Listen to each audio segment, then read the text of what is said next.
It's not like they heard the comments at Talladega and be like, oh, we need to build 6 new rear clips and test these this week. Those things have been built and in the works for months.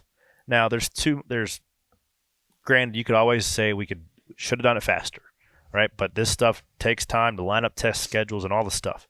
But it's not like NASCAR is sitting on their hands waiting for another guy to get hurt. It's just been bad luck in a lot of ways. And nobody is at more of a risk or a detriment to seeing their competitors hurt than NASCAR is, right? So John Probst got choked up, man. He was like, it really hurts for you guys to sit here and say that NASCAR doesn't care about safety. Like, when we were designing this car, safety was above and beyond every other checkpoint of this car. And in every way, for the outlier crashes, for the crashes like Cody Ware that are 75 Gs or more, it performs better than the old car, right?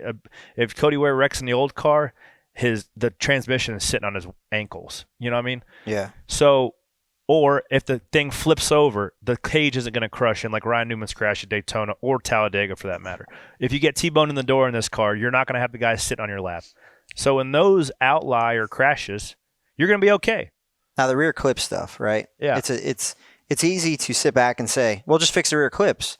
But the back of the cars are shorter because we wanted a quarter panel shorter. Because we all figured out how to get more side force with big ass, quarter big panels. spoilers. Big ass spoilers and big ass quarter panels we had. So the back of the car is shorter. And what is inside the rear clip? There was a box in which the OEMs wanted to stay to keep the coupe style look, quote Correct. unquote.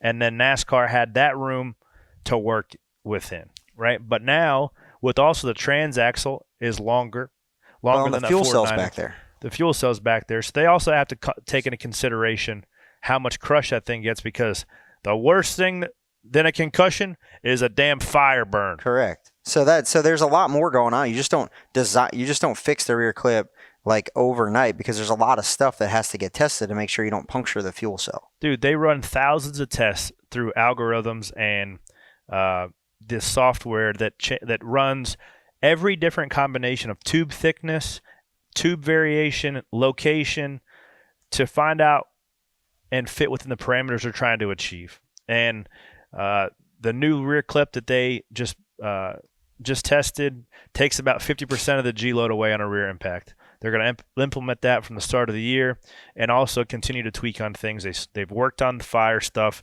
in the rocker boxes. I mean, this is all a learn in progress.